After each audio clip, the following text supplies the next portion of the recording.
અમદાવાદના Gujarat university police સ્ટેશનમાં પ્રજ્ઞાચક્ષુ વેપારી ગોપાલભાઈ દરજીને ઢોર માર મારનારા મહિલા પીએસઆઈ સોનલ રાઠોડને અંતે ગ્રામ્ય એસપીએ સસ્પેન્ડ કર્યા। પીડિત ગોપાલભાઈ દરજી મીડિયા સમક્ષ વ્યથા ઠાલવી। મહિલા પીએસઆઈ માનવતા ભૂલ્યા હોવા છતાં માર માર્યાના બીજા દિવસે ભોગ બનનારના ઘરે પહોંચી ગયા અને સમાધાનના પ્રયાસો હાથ ધર્યા, જ્યાં મીડિયાના કેમેરાએ તેમને ઘેર્યા હતા અને સવાલનો મારો ચલાવ્યો। જો કે મહિલા પીએસઆઈ જવાબ આપ્યા વગર જ નીકળી ગયા।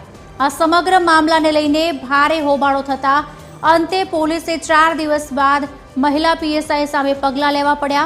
આ તકે પીડિત ગોપાલભાઈ દરજીએ મીડિયાનો પણ આભાર માન્યો હતો।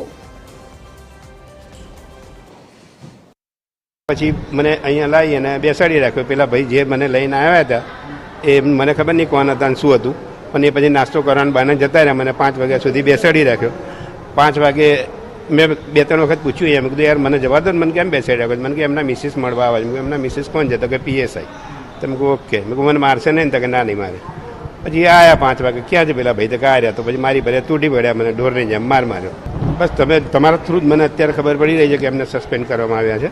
એટલે ખૂબ તમારા બધાનો સહકાર, આભાર તમારા બધાનો। અને આ પીએસઆઈ જે છે એ ચાંગોદર પોલીસ સ્ટેશનના અમદાવાદ ગ્રામ્ય જિલ્લા દળમાં ફરજ બજાવતા હોય, જે પોતાની ફરજ દરમિયાન કોઈ પણ પ્રકારના સક્ષમ કે નિયંત્રણ અધિકારીની પૂર્વ મંજૂરી મેળવ્યા વગર ફરજનું સ્થળ છોડી અને ગુજરાત યુનિવર્સિટી પોલીસ સ્ટેશને આવી અને આ પ્રજ્ઞાચક્ષુ વ્યક્તિ સાથે બિનસંવેદનશીલ કામ કરેલું હોય અને એમને ગેરવર્તણૂક આચરેલ સંબંધનો એમના વિરુદ્ધ ખાતાકીય રીતે પગલાં લેવા માટે ગુજરાત યુનિવર્સિટીના પોલીસ ઇન્સ્પેક્ટર દ્વારા પોલીસ અધિક્ષકને સત્વરે રિપોર્ટ કરેલો હતો અને હમણાં જાણવા મળતી માહિતી મુજબ એમને ફરજ મોકૂફ કરેલાના મીડિયાના મારફતે હકીકત જાણવા મળેલી છે।